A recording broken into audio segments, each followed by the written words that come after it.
All right, here we go. So random number generators. So in the book, if you guys are following along, we are actually going to skip while loops and for loops. It's all in the same chapter. We're just going to jump ahead to the random numbers. We're going to do that, and then on Friday, we'll introduce loops. Importing modules. So this is on page 57 for those of you who have the book, and this is the second to last section of chapter 2 for those of you who are online. And so what this is,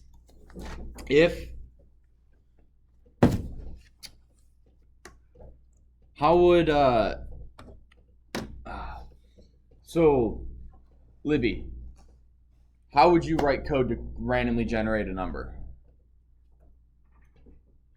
Do you have any idea? No. Would you guys want to have to write that every single time you wanted to write a random number? Would you guys want to write like 400 lines of code in order to produce one random number? No. So when you install Python, they actually load in dozens of files of pre-written code that you guys can import and not have to write yourself. So all we do is we type import and then the name of the module. Random is the name of the module. So if you just type import random, nothing really happens. If you import the wrong thing, it's going to say no module. That means it's not loaded into your computer. Random is by default installed in your computer. So if you're getting no module name random, then something bad happened. You might have renamed it or what have you. And I'm actually going to show you, where's that shortcut? Oh, I think I lost it. I'm going to show you what the file looks like so that you guys can have some appreciation of what they've done for you. Python. I'm almost there. Hang on. Random. Now, if you rename or mess with any of the variables or the code in these modules that you download, you will break it. You can rename certain functions if you rename them all, but if you don't, you're going to get an error. It'll break. So this is the code. This is the random module. So just take a look up here for a minute or two and just appreciate all the code that goes into these two words. Import random, these two words saves you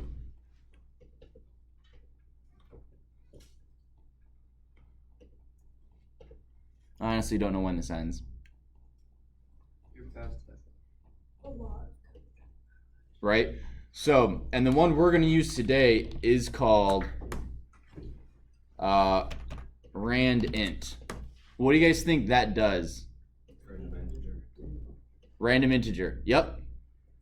Actually, we're going to go back up. So randint, if you guys see right here, is basically rand range, which is another function. This is what we use to do a different type of random number. But rand range, this is the code that generates that random number. All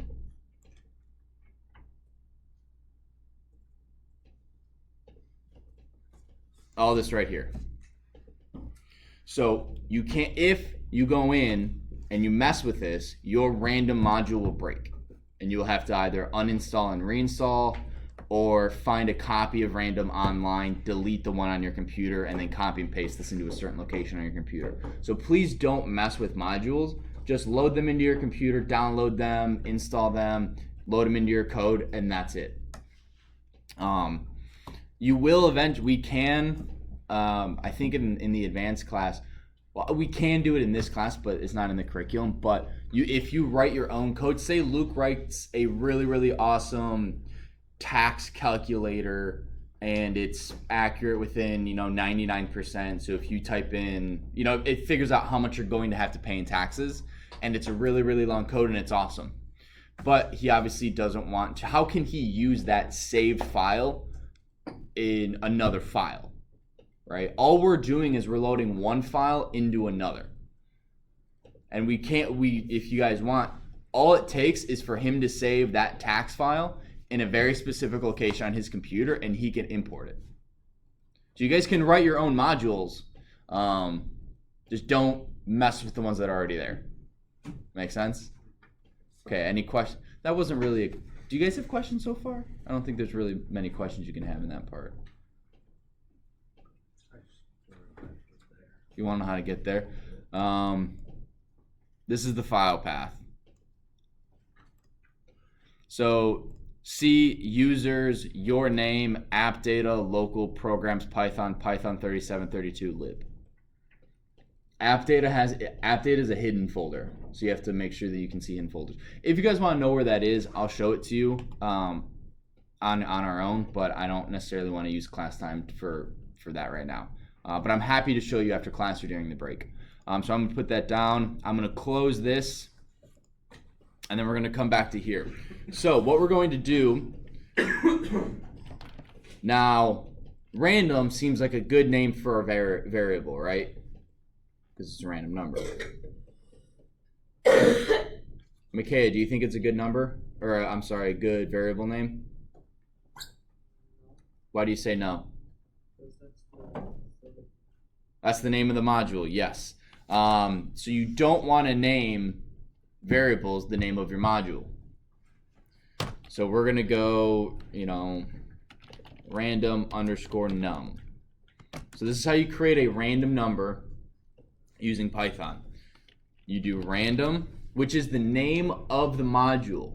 We are telling our code, hey, look into the module for the function that creates the random number. So we do random dot randint, which creates the random integer. Now, if I'm going to give you a random number, what would a computer need? If I said, Josh, give me a random number. Like one. I was going to say, you need to set pretty much from where to where. Parameters, yep. We can't just say give us a random number, because the computer's going to go, I need parameter, I need to know where you, and it dies. So it needs to know between what two numbers do you want your random number. So Josh, give me one number. Give me the lower bound. Okay, 1. 1. And Nick, give me upper bound. 100. Oops. So then we do random underscore num 29. Now if we do this again, what are we going to get the same number? Maybe. No. Ooh. There's a small chance. There's a 1 in 100 chance of getting the same number. Okay. Oh, it's so close. It's always in the 20s or the 90s. As we get to yeah. Now, do you guys think, does this include 1 and does this include 100? How can we figure it out if it includes the A, which would be 1, A to B, a random number from A to B? How do we know if it includes A and B? What would be an easy way to figure that out? Random underscore number equals 1 to 2. Yeah, but if I have 100, I'm gonna have a 1 in 100. I currently have a 1 in 100 chance, a 1 in a 50 chance to get 100 or a 1. Van? I just got 100. Okay, so he luckily got 100. JD? So, for some reason, I got 38 4 times. I got 73 6 times. Yeah, the random isn't random. It relies on a mathematical formula that can take into account the current time on your computer, the date, the ticks, how long Python's been open. It has to have a base number somewhere in your computer, and from there, creates a random number because computers cannot generate random numbers. It's always based on math. There's actually been people from like MIT statisticians that have cracked the lottery code and has won the lottery like 3 or 4 times. Because it's all math, right? It's math and statistics, you can break it down. That was such a waste. But then once it worked, it did. Exactly, once it worked. One sec, Catan. And then, oh darn it. What was I gonna say? Statistician. Oh, don't use random for security. Like, don't use if in like 6 months when you guys are all better than I am at coding, if you are doing something that's like cryptography or security or encrypting something, just something that's really, really sensitive that you don't want people to crack, do not use random. There's a different module that Python recommends for that sort of application. I can't remember what it is, but I'll show you the website that has every single module, almost every single module that you can use for Python. So I'll get there in a minute. Catan, what was your question? So even though it's not random, I've gotten 19 8 straight times. 19 8 straight times. Well, if you guys have random number equal and then you just call random number, you're gonna get the same number every time. I was gonna say. Because it stores that number as the variable. If you just have the line of code that says give me a random number, you'll get a random number. But if you've saved random number, if you have random.int saved as a variable, it's saved. It doesn't generate it every single time. Van. I heard of an encryption company that uses a wall of 100 lava lamps to generate encryption keys. Yeah. Because it's more random because it's the easiest way to produce truly random numbers. Yeah. That something like that would be, because even humans, almost every time there's a reason you've picked a number. Like, odds are if I said pick a number 1 through 10, 7 would be the most picked number in here. Who was thinking 7? Okay, so hang on. So out of a class of 17, 1, 2, 3, 4, 5, 6. So 1/3 of you were thinking the same number. Should not be that. If I said, 1 through 100, there are certain numbers people tend to pick. 13, 7, and I'm making these up, but it'd be like 7, 13, 20, 30, 40, 50, 60, 70, 80, 90, 55. Like, there are certain numbers that people tend to think of more than something being truly random. So we still have yet to answer my question. What is the easiest way to figure out whether or not upper and lower bounds are included in rand int? Josh? You just do like a 50-50 one. So what do you mean a 50-50 one? Random.random 1,2. 1, 2. So that gives us 2.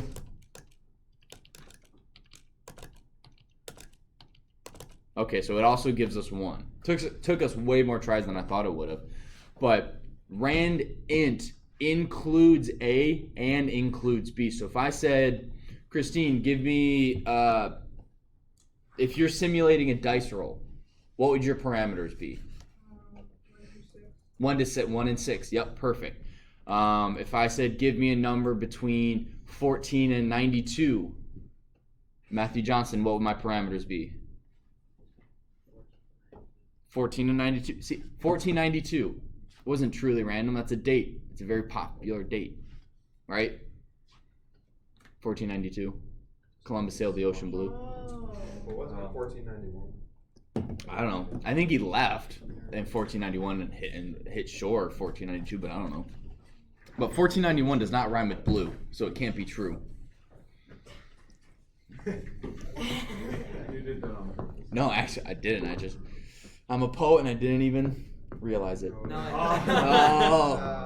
Oh. Josh and then Van. So when you say random, random, right? So when you put the numbers in, that's the range that you can pick a number through. Mm-hmm. If you do 1 through 100, they have to pick a number between those two numbers. No, the user doesn't pick, the computer picks it. Okay. So this is awesome for a guessing game. So if it's like, Zeke, guess a number 1 through 10.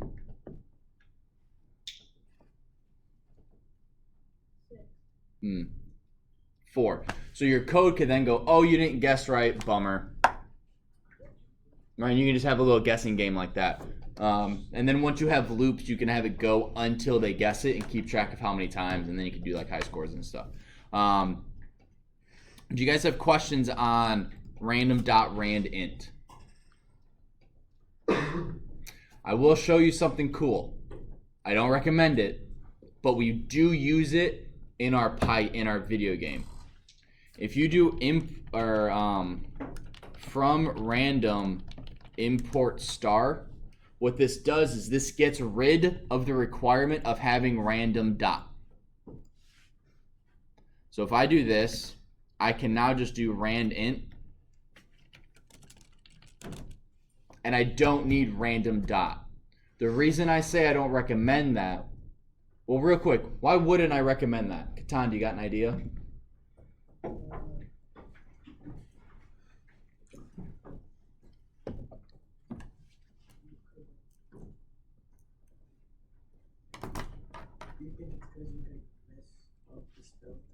You could mess up the spelling, but if you do mess up the spelling, you'll get a little syntax error. So if I forget the T, it's saying, oh, that doesn't exist.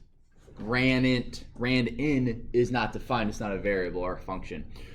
I wouldn't recommend it most times because you having random.randint, you know, as your code, that is a module that you're using. It's randint is not something you created. It's nothing like that. It makes the code a little easier to read. You know where your code is going wrong. If you have a, random equals randint 0 to 100. Now,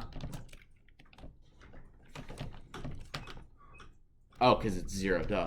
See, I ran into the same thing. And now, if later in my code I'm using random, it can be a little confusing as to, is random a variable I created? Am I calling random.int? Did I screw something up? So that's just something that in our code, in our video game, we use because we use it for one very specific section of our code, and that's to determine whether or not someone's moving. So instead of having pygame.keys.this, it's just keys.this or something like that. Josh. You might have said this before, but does random deal with letters? Like, can you generate random and just set it? Yes. Okay. We'll get to that. And last thing, this I do recommend using. If you do, I'm going to restart the shell real quick. Do you need to set your random to something? Because I have the random, but it's not. If you have randint 1, 2, if you have these two lines, it'll work. If you just have randint 1, 2 and you do not have from random import star, you will get an error saying randint is not defined. If you have these two lines but you don't have any parameters, you're also going to get an error. So this is the last thing, and this is pretty nifty. Anyone have any idea what that line of code does? Import random as R. Does it just make R? Libby, was that a hand or no? I think it just turns the word random into the letter R, so you only have to type one. That's 100% it. So I think you were on that too. So instead of having to type random.randint every time 1, 2. You just do r.random. Yep. It actually will give you an error if you don't use r.randint. Because you rename random to R. You're importing it as the letter R. So that I do recommend, because like I said, the more times you have to type something in, the more likely you are to get errors. So r.randint is totally cool. Katan. Is it possible to rename random? You have to go into the random module, and essentially anywhere you have the word randint, you change it to what you want it to be. I don't recommend that. Please don't do that. But yes, it is possible. Again, if you break random, we'll either have to, copy and paste it from someone else's computer and save it back into that location. So I don't necessarily recommend it. Any questions on random or randint or anything like that?